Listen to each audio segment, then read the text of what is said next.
Hello, hello, hello. Welcome to another rendition of Kingdom's Evolution with your host, humble host, sinful host, Joe Finn. I hope you're having a great day. It's a beautiful spring day here in St. Louis. You would never know this is the saddest day on the calendar, Good Friday, by the beautiful sunshine and the flowers blooming. I walked my dogs in Forest Park and all these little. I felt bad walking. I felt bad walking on the grass because all these little flowers are blooming within the grass and they're so pretty. So I felt bad crushing them with every step. Destroyer, destroyer. I hope you're having a great day. This is going to be an hour of a little bit of sadness. So keep that in mind. This, if you don't want to touch on this today, then perhaps you watch me on another day. If you're in a, had a couple drinks and you're feeling down, this is not the show to watch. I'll tell you that right now. We're gonna delve into a day and into a persona that is going to be difficult. I'm telling you right now, it's going to be difficult. So be prepared. And the more difficult it is for us, the better. Let me park my Zyn over here, my nicotine addiction. So I'm driving here, and I'll tell you, we can talk about my nicotine addiction another day. But I'm driving here, and the last car I see before I turn right to get basically into the parking lot is a car. It's got a bumper sticker on it. It says, "I support Planned Parenthood." Okay. What does that even mean? What does it even mean, you support Planned Parenthood? Well, I guess using the English language, let's go through this. You support, you encourage, you're behind, you defend, you protect, you give money to, it doesn't say financially, but we're going to assume that financials, it might be there as well. You support Planned Parenthood. Okay, so Planned Parenthood is where you are having sex in the desire to get pregnant, right? That would be Planning Parenthood. That would be the definition of Planned Parenthood. So having sex with the plan on getting pregnant and having a child. I support that. I support that. But I mean, I think 99% of human beings support having sex with a plan of bearing a child. No one's against that. Children are the image of God. And having sex with the goal, with the plan of becoming a parent, of having a child, is good. It's difficult to understand the full responsibility of becoming a parent. And the younger you are, the more difficult that is. But there was a very young lady named Mary who had zero plans of becoming a mother before she was married. Right? Zero plans. She was getting married to Joseph. And she had zero plans of becoming a mother until after she was married. She wasn't having Planned Parenthood sex with Joseph before they got married. They had a plan of getting married and then parenthood. So she was not, her parenthood was not planned. Right? She didn't have Planned Parenthood. Well, she had the ultimate Planned Parenthood, but she was a late informee of the plan. A late informee, like she was brought into the plan uh, very very late within the plan. Like Jesus is mentioned, a bunch of times in the Old Testament that the Son of Man was coming, a savior for the human race. But Mary didn't see, like, her name isn't mentioned in the Old Testament, right? It doesn't say Mary. It says tribe of Judea, I think. But I'm not a biblical historian, but I don't think Mary was raised having the plan that she was the one. Like, she was the one, right? So Mary at 13 or 14 or 12 years old wasn't told, oh, by the way, Mary, you're the one. You're the vessel. You're going to bear God, Jesus. I don't think she was in on the plan until she was a late informee. She was a late formee. Early nominee. She was nominated before she was born, but she was not informed of this. So she was a late nominee to the whole Planned Parenthood thing. But we'll get back to Mary in a moment, because we're gonna go through this, guys. We're gonna go through this, and it is not going to be a good day. It's going to be a very sad day at the end of this, but we're gonna walk to that. Planned Parenthood, and I just saw the sign, so I'm not. This is ad hominem. But the Planned Parenthood she was talking about was an organization founded by an absolute utter racist, Margaret Sanger.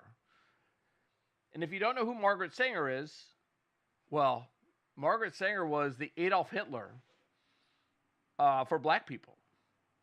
Only her goal wasn't to go out and kill all the black people. She only wanted to kill the black babies. That's who funded and started Planned Parenthood. Margaret Sanger the founder of Planned Parenthood, woman power, right? Margaret Sanger. So her goal in founding Planned Parenthood was to put abortion clinics in inner cities so that black women would kill their babies. Now, the car in front of me is a white person, and they're driving around with a car that says, I support Planned Parenthood. Guarantee you she's a Democrat. Guarantee you, no doubt that she's a Democrat, because the Democrat Party threw out all their people that didn't support Planned Parenthood, the company. So if you don't support if you don't support abortion, you're not in the Democrat Party. If you're a Democrat, by definition, you support abortion. So this woman is driving around with a bumper sticker that says she's a racist, absolutely 100% racist, because she supports an organization that was founded and started to kill black babies. 100% guaranteed, in Margaret Sanger's own words. Guaranteed. That's why she started Planned Parenthood, and you're driving around with a bumper sticker that says you support it. You're a racist. You are. You're an absolute 100% hateful racist. And for a lot of people, they've expanded on that to basically hating people, human beings. And I think that's the Democrat Party. They hate human beings. They hate us.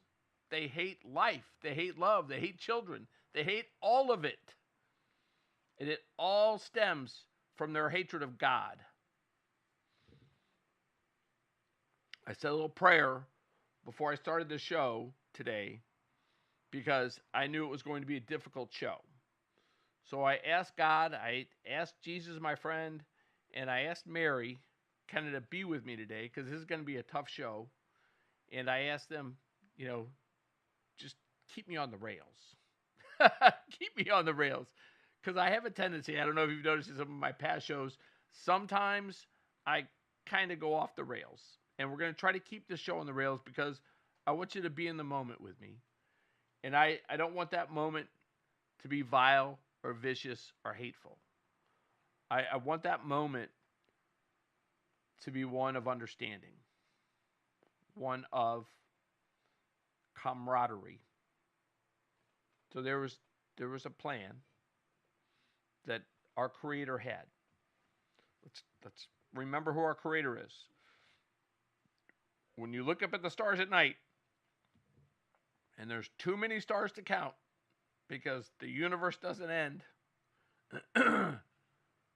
there's a being, a word that created all of this, created all the stars, all the heavens, all the Milky Ways, the vast universe. There's a creator of all that. And we are made in that creator's image.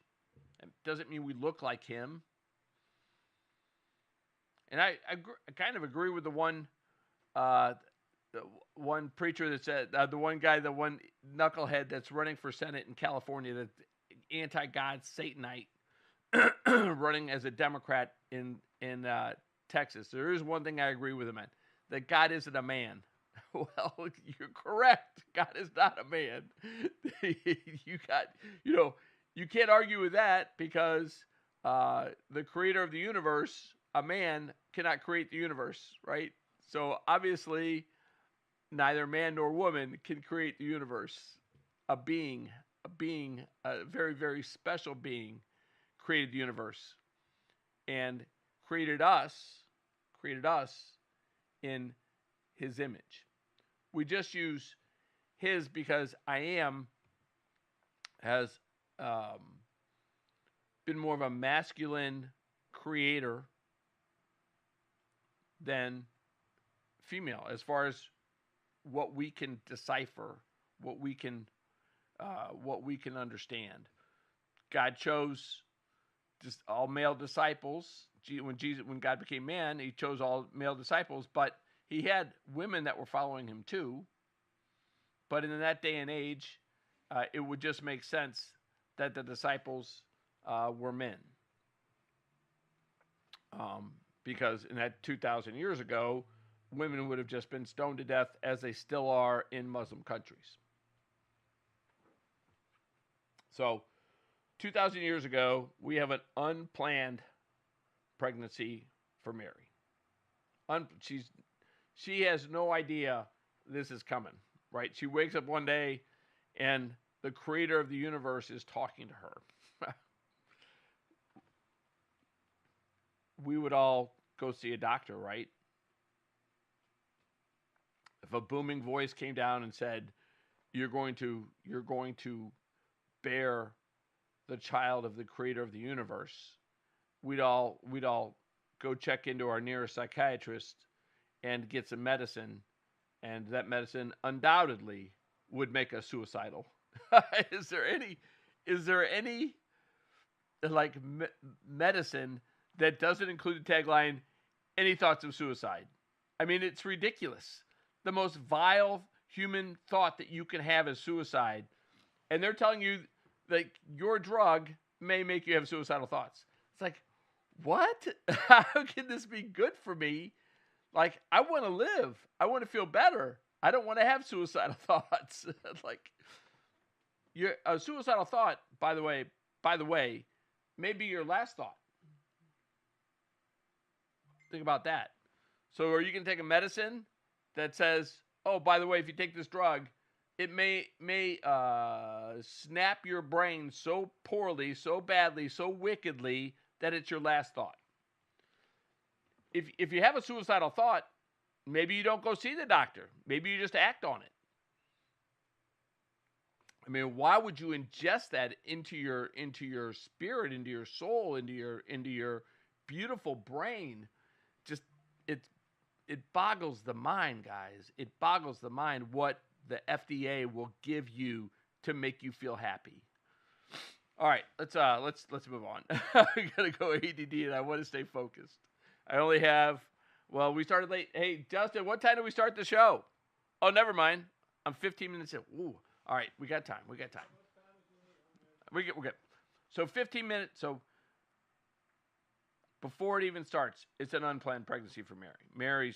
Her plan is to get married to Joseph and have a beautiful life and plan a pregnancy with Joseph after she's married. Bam.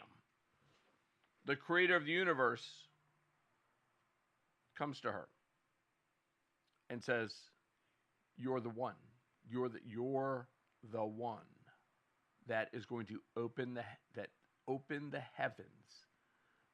heavens with this child for all mankind." Whoa. Whoa. It's a lot of pressure.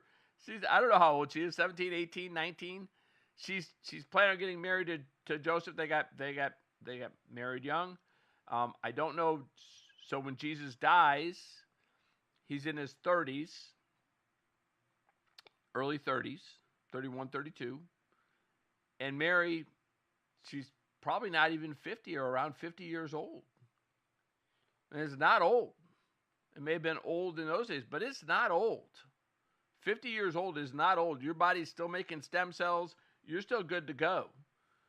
So she's a relatively young mother at this point when Jesus is crucified on the cross. But let's go back through this. So because I want to relive this with you a little bit. So Joseph marries Mary, even though she's pregnant with someone else's child. So Joseph steps up to the plate, says, because in those days, if you're pregnant and you don't have a father, it is not good. It is not good. Mary knows this. Mary doesn't know that Joseph is going to bend a knee to our Creator and be the man, be the hero in this. Mary doesn't know that when she says yes, when she gets pregnant. She doesn't know that Joseph is going to do that. She doesn't know how her parents are going to react. She doesn't know any of this, guys. She doesn't know jack squat about how the world around her is going to collapse, because in her mind, she's got to be thinking, the world around me is going to collapse. Unwed, pregnant, probably close to a teenager. Her world is going to collapse. Now, can you imagine the messaging that Planned Parenthood would send her right now? The devil? We can solve it. We can take away all your worries. You don't have to have that child. It was unplanned. Jesus was an unplanned pregnancy for Mary. Planned Parenthood would have solved that, but they would have killed Jesus in the womb.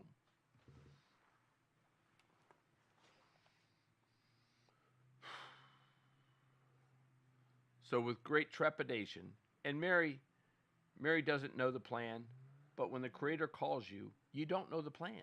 You don't know the plan. You just know the Creator's called you. When the Creator told me to stop drinking, that I couldn't have any more alcohol, I didn't know the plan. And when I asked him what the plan was, he just said, because. It's like, that was enough for me. I'm done drinking. And I was done drinking. But Mary didn't know the plan. God knew the plan. The Creator knew the plan. And the plan was that she was going to have a beautiful baby boy. And she was going to name him Yahshua, Jesus. Joseph came on board after he had a little talking to by the angels about what was happening. Man of faith, man of love, man of sacrifice. And I'm sure Mary was absolutely knocked down, drag out, beautiful. So You know, he was still marrying a beautiful woman and a beautiful heart. She had to have a heart of gold. So Joseph wasn't losing out on the deal, was he? He still got to have a baby and be married to a beautiful woman who loved him. And so Joseph wasn't completely losing out. But even Joseph didn't know the plan. Like Joseph didn't know the plan. Joseph didn't know that Herod, the king of that area, was going to send out orders to kill all the firstborn Jewish children right after Jesus was born. Joseph didn't know that before Jesus was born, right? The saints told you this was the son of the creator of the universe. So you're thinking power, man. You're thinking power. You see the stars at night. You see the Milky Way. You see the moon. You see it all. We're just so little. And the creator of all of this is our baby boy. And now all of a sudden it's like, well, holy curmudgeon, the king is going to kill him because he's a boy. Kind of like Planned Parenthood. A little bit late. Let him die on the table. Shoot him up with vaccines. Are you with me? The king is coming to kill your baby. Mary and Joseph take off. The baby can't, it's a baby. Jesus was a baby. Baby Jesus can't defend himself. The creator of the universe protects them as they run. They run. Angels, I believe angels told them where to go, and they protected them that way. But it's not like the creator of the universe came down and wiped out Herod, because he could have, like he did Egypt. He could have just wiped out Herod and all his armies and said, the Jews are now, don't touch the Jews, because if you touch the Jews, we're going to plague you. You're going to be absolutely destroyed. God, the creator, could have done that. He could have made Herod non-exist. 100% could have done that. But he didn't. But God didn't. Instead, Mary and Joseph ran. So this whole time, I don't know what they're living off of. Maybe Joseph was a carpenter. Maybe he passed through wherever he had to go. He was definitely a refugee at that point in time. Definitely going to places where Jews, maybe it wasn't his homeland. It wasn't Bethlehem. Wasn't, he was hiding from Herod while Jesus was a young boy. And then the angels told him to come back to Israel. But they're hiding. They're running. They're saving their little boy's life, and the angels are helping them, tell them where to go. So this whole time, they've got a baby. And Mary is loving on that baby. And that baby, like any baby, has got to be cute as a button. Cute as a button. And they're loving on the baby. The baby's growing. I just saw one of my nephews, and he's growing like a weed. Oh my gosh. He's less than 2 years old. He's already wearing three tees. I think that means that he's like what a 3-year-old would wear. He's already wearing them. He's huge. Get him, Jack. Get him. And by the way, Jack is born of a Jewish mother. God bless him. So we go on. So much like Jesus. Only they had a plan. They had a Planned Parenthood. Both of them were in on the plan. Mary wasn't in on the plan. Joseph wasn't in on the plan. But they're now part of the plan. They were always part of the plan, but now they're in the plan. And they still don't know how this plan is working out, right? I mean, they're winging it, man. They're winging it. God hasn't told them the whole plan. God's only told Mary that this is him, that this is me, I am Jesus. And And they're winging it, protecting this beautiful baby because it's God. Somewhere in the back of their minds, they may be thinking, kind of like a mother with a with a football star or a great athlete. Someone in the back of their mind, they love their child, but someone in the back of their mind, they might be thinking, there's a reward, right? Like the parents of pro athletes, of great high school athletes, soccer players, football players, basketball players. They might be thinking, we're going to expend all these resources because at the end of the day, our son's going to be a professional athlete, make a lot of money, and we'll be his agent. I promise you, as much as they love their children, it would be impossibly inhuman not to have that power factor, that greed factor enter your mind when you're a parent of a growing professional athlete, somebody who is obviously outshining all the other people his age. It's impossible not to have that human reaction. It's just impossible. So, and then part of that may also be that that they're going to be successful, right? They're going to be successful. They're going to be, all this planning and effort that you're making, that you're sharing, these sacrifices that you're making. At the end of the day, you at least feel confident that your child is going to be successful because he's a great athlete. Kachucks. At some point in time, the hockey training is about love, but it's also about, being successful, right? So Mary and Joseph have not been shared the plan. And there's a reason why. There's a good reason why they have not been shared the plan, correct? Right? Because that plan is brutal. It's brutal.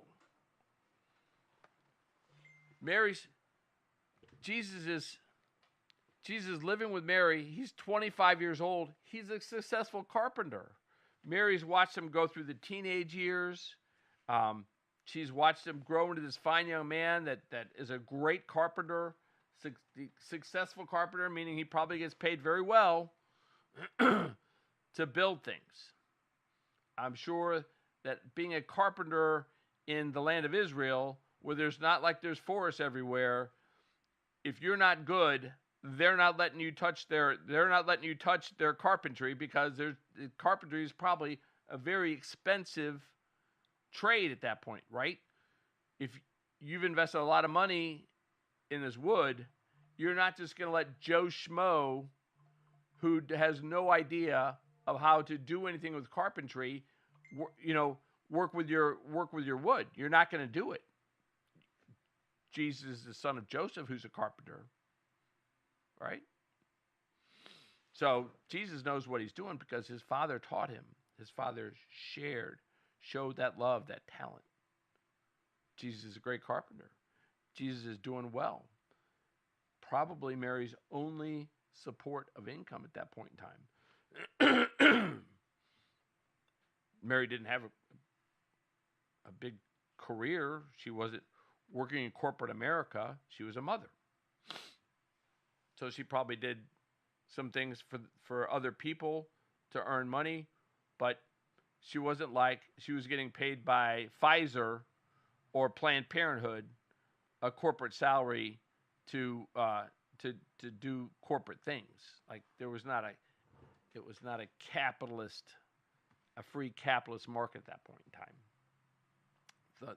The woman wasn't expected to make a living, but widows back in those days were incredibly impoverished, and oftentimes even in our world today, widows are incredibly impoverished. But Mary, who doesn't know the plan, as Jesus is 25, is going along loving life. Life is good. Life is really good. Because Jesus is an exceptional human being. He's an exceptional man, honorable, worthy of much love, a great friend to all who know him, a spirit that once you meet, you would never forget.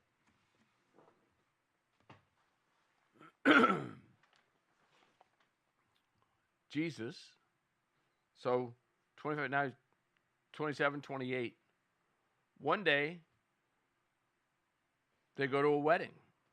Somebody that Mary and Jesus knew is getting married. They run out of wine. So in order to run out of wine at a wedding, everybody's having fun. Everybody's had a couple glasses. The tongues are a little loose. Everybody's smiling. Everybody's having a good time. Mary just, she knows, she's known this whole time that Jesus is God. She's known it. Like, you're God. Like, you're the professional athlete. You can do whatever you want to do. You're God. I need you, just make some more wine. We're out of wine. Just make some more, Jesus. I know you can do it. So that is the first time kind of where we see Mary that's reported in the Bible. The first time we kind of see Mary reach out and ask Jesus, like bewitched, Mary kind of breaks down and just says, hey, I know you're God. I know you're special because I've lived with you. I've enjoyed you. I've gotten you for 20, almost 30 years of my life. And I'm really the only one that knows who you are, because everybody else doesn't know who you are. I'm the only one that knows who you are, because I'm the one that birthed you. I'm the one that conceived you with the Creator. Everyone else can say this or say that, but there's only one person. There's only one person on living earth while Jesus is alive that knows Jesus is God, and that is Mary, our Blessed Mother, the greatest human being to ever live. That wasn't also God. That wasn't also God, because Jesus was the greatest human being to ever live, but he was also God. So the greatest human being to ever live that also wasn't God, Mary.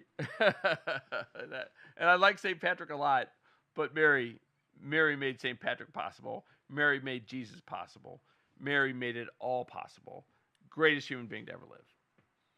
So let's walk through this.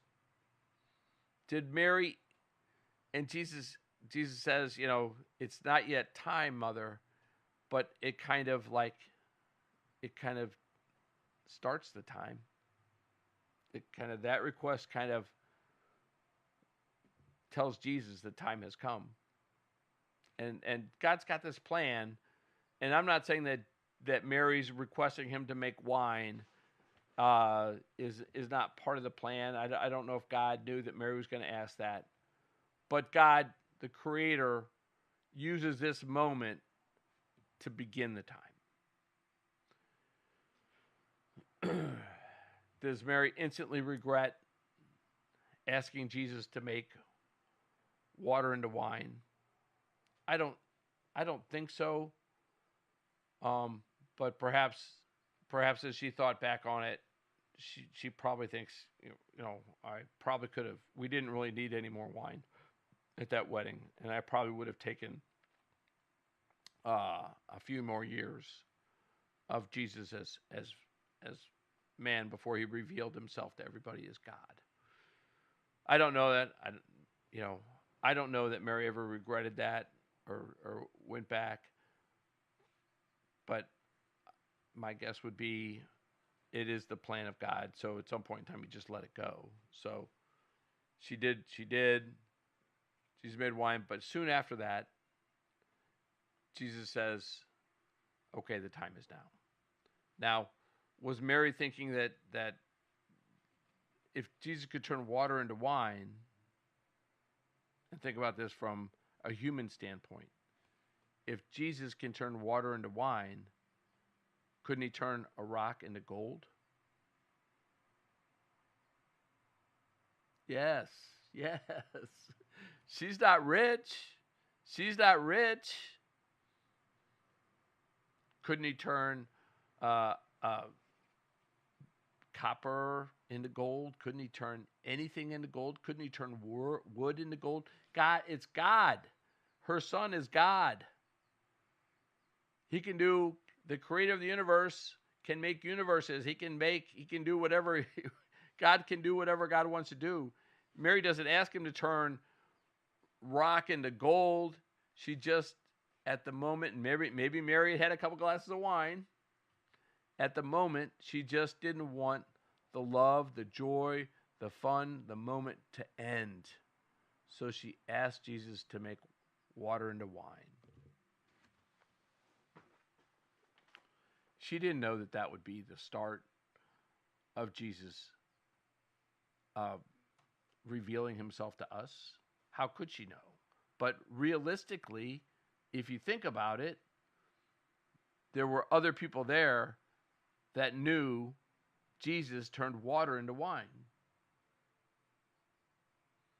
All right, think about it in today's universe, right? Is there a patent on that process? Is it protected? Can you invest in it? I've got one company that can turn biofiber and biosugar into plastic. Okay? Alchemy. Jesus turning water into wine. Can you imagine the value of that to the king, to whomever may have seen him do it? The money involved, the treasure involved. And maybe Mary was there and she couldn't see the reaction, the result, the ripple in the water that she had caused by asking Jesus to turn water into wine. But we all see it, don't we? The value of being able to turn water into wine, the value, the treasure, the money, the power. God saw it. God knows us. We're failed creatures. We are failed creatures. We are miserable sinners. And we can't see the light from a star and see the Creator. We just move on to how we're going to eat, who we're going to have sex with.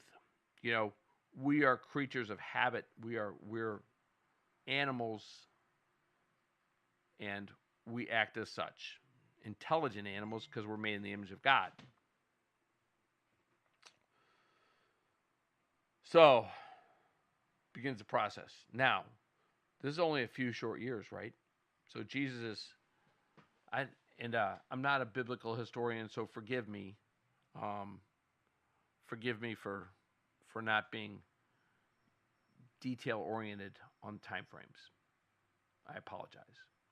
I'm not a seminarian. I'm just a knowing Christian that wants to take a moment today on Good Friday to share a story with you, share some feelings share some of what Mary must have been going through, because it's about to get sad. And from this point in time on, Jesus leaves Mary. And I think Mary may follow him around. I'm not 100% positive. I think Mary may go with him as he gets disciples and tells people the time has come. And he begins revealing himself through speeches and through miracles. He doesn't turn water into wine. He makes the blind people see. He makes the lepers cured. He takes the demons out of people and lets them live great lives. He heals the sick. He brings back multiple people from the dead. Lazarus was one of them, his dear friend. And then a young girl he brought back from the dead as well. But the creator of the universe is now revealed himself, not as a person, not as a being that turns water into wine, but gives something even more precious to humankind. He defeats death. He defeats death while he's a man, while he's walking around. He defeats death, brings people back from the dead. One, was it Lazarus where his body actually stank?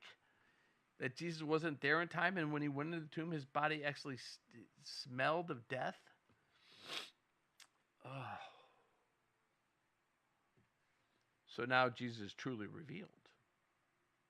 Our Creator is life over death.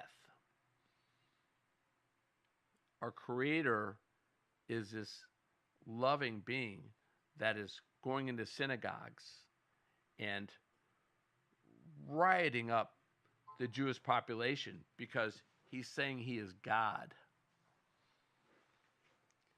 So at this point in time, you're the mother of Jesus. You're Mary. And your son is away from home. And he's now revealing himself as God, which she knew the whole time. But now Jesus is telling everybody else around him that he is God. What do you think the response?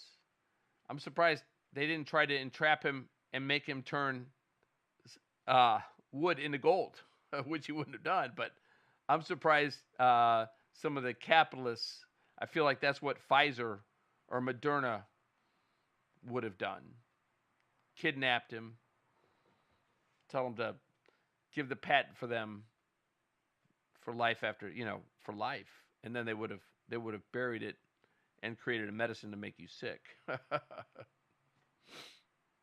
they would have made more money, not saving lives, but getting people sick. Then our whole healthcare system would have gotten more money from trying to treat you for your sickness. That's digression. I apologize. I'm trying to stay in the moment, but this is sometimes where my little pea brain goes, so bear with me.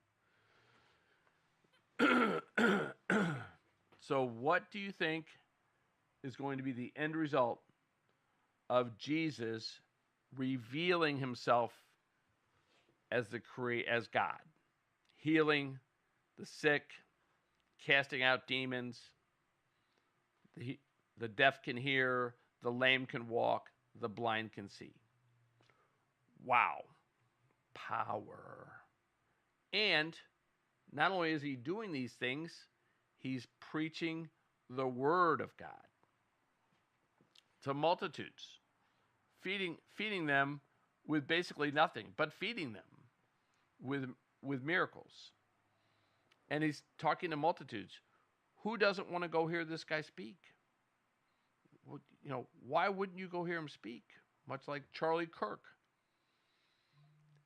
Incredibly intelligent, historically factual, able to listen kindly to his critics and respond to them with kindness, but intelligence. Sin no more. So when Jesus saves, on multiple occasions, Jesus saves somebody, but then he says, sin no more. So I can't think of the Old Testament that I read because of Charlie Kirk, because I read the Bible every day now, and I recommend to everybody out there, if you want to do something for Mary on this beautiful Good Friday, make a commitment to yourself to read the Bible every day. Know her story, because her story starts in the Bible because she was Jewish. Jesus is now revealing himself as God, as the King of all. And how do you think that's going to end? I've done a show on this before, but I'm going to take you to how do you think it ends?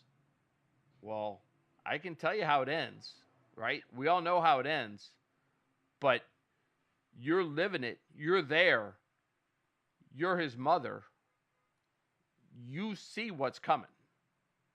I mean, you're not stupid. Mary was not stupid.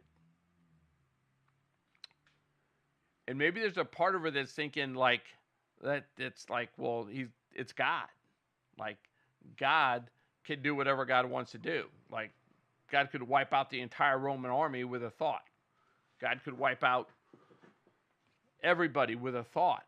He could flood the land and give the Jews all the boats. I mean, God can do whatever God wants to do. So there might be part of Mary, that is thinking this isn't going to end badly. Like God's not going to, because Jesus, hey, Justin, my phone just went down. Am I still on? Yeah, but I like looking at myself when I talk. I'm so damn good looking. All right. Looks like maybe it's not charging right. It's okay. Look at that one up there. All right. So Mary, so I'm not even going to get to look at myself. That's going to make it harder. You are very handsome. Thank you. Can you put a picture of me over there somewhere so I can just talk to myself? So there might be a part of Mary that is thinking it's God. Like God can reveal himself. Everybody will worship God. And heaven has come to earth. Right? God's here. He's going to be here forever. We're all going to live with Jesus forever. And God will just, wipe out all those people that don't love him. He'll just wipe them out. He's not going to let them. He didn't let the Jews kill him at the temple. When Jesus escaped the temple, he didn't let the Jews kill him there. So maybe Mary's thinking like part of her is thinking it's God. It's because it's just human nature. Because Jesus hasn't shared with her the end of this. Jesus has not shared with her the end of this. It's like, Mom, let me tell you a secret. Jesus hasn't said it's going to be bad for a little bit, but then it's going to be really, really good. Jesus hasn't shared that with Mary. Mary knows that come back over here, Mary. Jesus knows that the creator of the universe is a loving God and that Jesus is here out of love for us, but she doesn't understand the entire plan. She knows her son that she had as a baby, did everything in her power to protect him as a baby, raised him as a fine Jewish young man, lost him at the temple one time, but found him. This is her son that she lives with, that she loves, that just is that is her whole life. And she sees him telling everybody now, revealing himself through his actions and through his words, that he's God. Well, imagine how that would end today if somebody came along and said they were God. They'd be in a mental institution. They'd be impoverished. They would have nothing. And their lives would be destroyed. 2,000 years ago, they were just killed. 2,000 years ago, they just didn't survive. So Mary knows, she's intelligent. She knows the path that he is on currently leads to death. The Jesus that is human, the human Jesus, her son, is walking a path that unless there is intervention by the Creator, her son is going to die. So what does she do? Does she tell Jesus that if Jesus wasn't God, understand this, because this is really, really important. If Jesus wasn't God, if Jesus wasn't conceived in holy, miraculous, by the Creator of the universe, Mary would have screamed at Jesus, yelled at him, told him that the path he is on is a path that is going to lead to his death, and that he is not God, that his father was not God, that he was not created in the image of God, that he is just the son of Joseph, but actually he's the son of somebody else that maybe raped her. Or maybe when she was a teenager, she had a bad discretion, made a terrible choice, and got pregnant by somebody else. Mary would have told him so that Jesus would stop saying he was God. Whatever you do, stop saying you're God because they're going to kill you. Wouldn't any mother tell their child, get them to a hospital, get them out of the country, get them someplace where they're not going to kill him for saying he's God, because that's what's going to happen, and Mary knows it. But she doesn't. She doesn't tell Jesus that. She doesn't tell Jesus that he's not God. Because why would she tell Jesus something that Jesus knows to be true? Jesus knows he's God. How did he turn water into wine, guys? How did he do it? You go try it. You go try to turn water into wine. Good luck. So, Mary now knows that the path Jesus is on is death. And we're not talking a long term, especially when Jesus goes into the Jewish temple and basically throws all the money makers and all the people that are trying to use the God as a way to make money. And when Jesus rebukes the rabbis who held ultimate power in Jewish life, Jesus knows the path he's on is death. It's going to be death. There's no other path. There's no other avenue that's going to happen to Jesus Christ in Jewish life at that point in time from somebody that calls himself God. It's a crime punishable by death. He's a Jew. He lives in Judea. They're going to kill him. She knows it. She knows they're going to kill him. There might be a small part of her, a small part that's thinking, well, it's the creator of the universe. They're not going to kill him. I mean, God can just wipe him out, right? I mean, God's not going to let him kill my son. And that's probably why Mary's kind of like not let in on the plan, right? Mary is not let in on the plan. Like, she's not told the full details about the life of Jesus. And if she had been told that she's going to love this child, she's going to love this baby, she's going to love this little boy, she's going to love this young man, she's going to devote her whole life to loving this being, and then she's going to have to watch.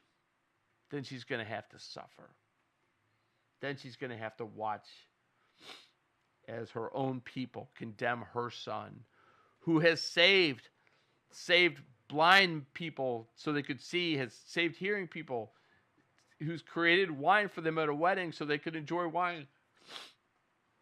They know her son's a good person. They know her son is good, is loving. They know her son is a wonderful being. They know him as a great friend. And yet she knows they're going to kill him. They're going to kill him because that's what they're going to do if you say you're God.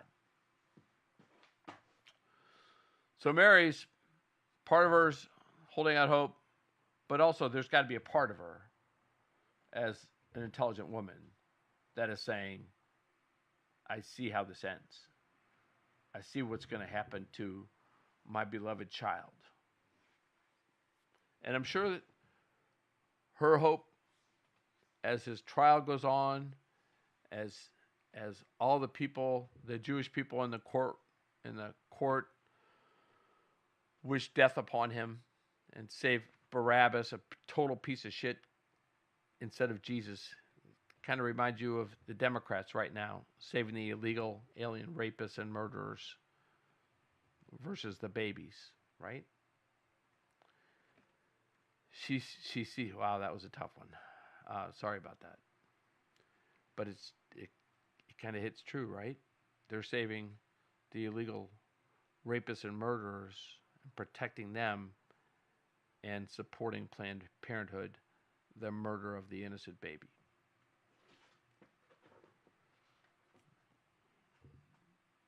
And defending Islam, the absolute most wicked cult ever formed in human history. Islam has probably been responsible for more death and destruction than any other cult of innocent life, than any other cult in human history, other than maybe abortion. So Mary knows this is coming.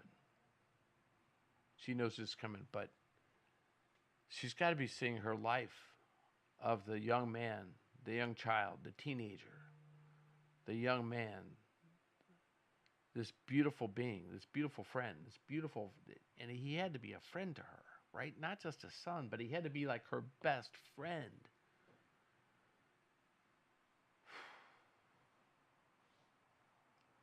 And she has to witness on this day.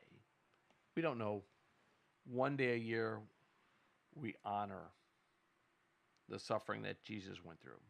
Good Friday. We don't know if it was this day, but we know one day, 2025 years ago, 2026 years ago, that there was a man named Jesus who had nails put through his feet, nails put through his hands, spear stuck in his side. And Mary sees it. Her son being killed in front of her. And there's got to come a point in time where she realizes God is going to die as a man. My baby boy, Jesus, for being a wonderful human being, a loving human being, helping all these people, is going to die as a man, a insufferable, painful death. And I'm going to witness it.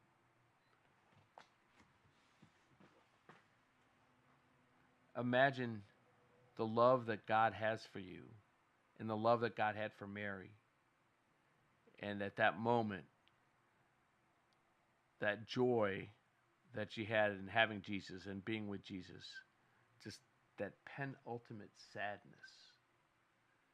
Because they don't know Jesus is coming back. Mary doesn't know that Jesus is coming back.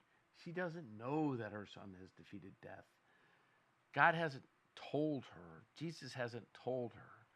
Jesus is I'm not saying he's letting her suffer, but Mary has to understand that he is dead as a human being, as a man. Jesus is dead and dying, her son. That sadness. I mean, there had to be a point in time where Mary felt a slight bit of betrayal, right? I mean, wouldn't there be some anger from Mary thinking, I did all this,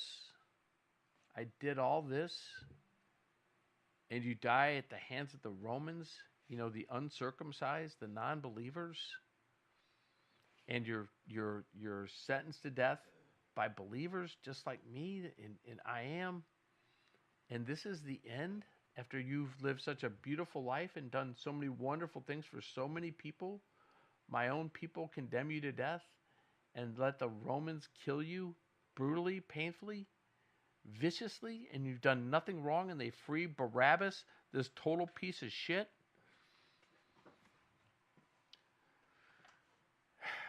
And I already made the similarity to the illegal alien murderers and rapists, so I'm not going to do it again. But I needed to mention that. There's got to be a part of Mary that's angry. Don't you think? There's got to be a part of Mary that's angry at God. But we don't see it. We don't see it. We don't hear her screaming at God. We don't hear testimony from the New Testament, from the disciples that were there, that Mary was beside herself in anger at God. She's not angry at God, although she has every right to be angry at God, doesn't she? I mean, she's got every right to be angry. God is taking from her everything that she has. And she now has nothing. But we don't hear the anger from Mary. We don't hear it. We don't see it. We don't read about it. We don't see her pounding the Pilate's chest or condemning all the Jews. We don't hear the anger from Mary. We hear the sadness. The sadness from Mary. The sadness that she's losing her son and her best friend. So this sadness we live all the time in as human beings. This sadness of losing a son, losing a daughter, losing a best friend. We live it all the time. Mary lived it. Mary lived it. She lived it today. Today we honor Mary. Today we honor her for bringing forth, for being part of the plan when she didn't know the full plan, but she knew that the creator of the universe needed her and wanted her and asked her to be part of the plan of Jesus. 3 days later, Jesus would rise from the dead and be amongst them, and Mary would know. But for those 3 days, Jesus was just gone. Just gone. Mary suffered. Mary suffered. I promise you she suffered. Every hammer that hit that stake that went through Jesus' hands, every whiplash that Jesus suffered, every bit of the cross that Jesus carried, Mary suffered. Mary suffered. The spear to the side, the actual death of Jesus. Mary suffered more than any of us will ever know. We don't want to know. We don't want to know how much Mary suffered. Honestly, we don't want to know. But I shouldn't say suffered more than any of us will ever know, because there are people that watch their children suffer terrible, terrible deaths. And that pain is agonizing. But here's the difference. Here's the difference between our suffering and Mary's suffering. And I'll end it with this. We know. We know. We know what happens in 3 days. We know what happens in 3 days. Death is conquered by her son. Her sacrifice, her part of the plan, conquers death for all of us that believe in Jesus Christ and call him friend. Mary didn't know until 3 days. For 3 days she suffered.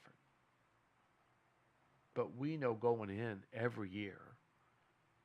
We know every day that we live this, breathe this beautiful air, that death is conquered through Jesus Christ.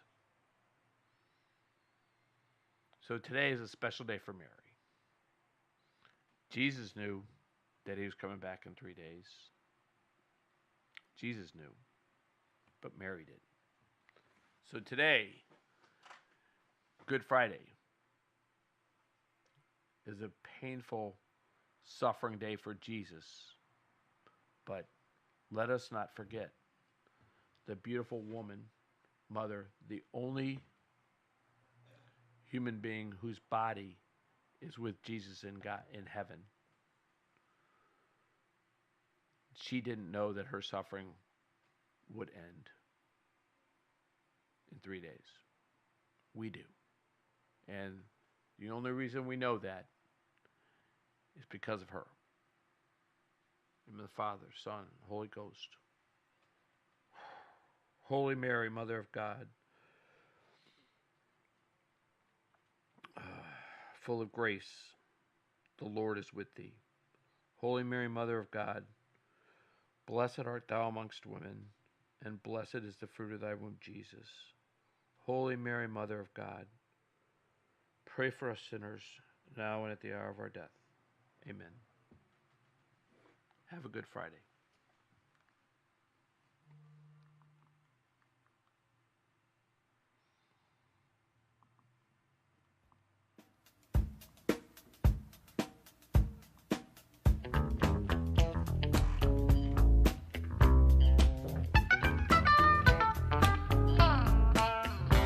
There's mosquitoes on the river, fish are rising up like birds. It's been hot for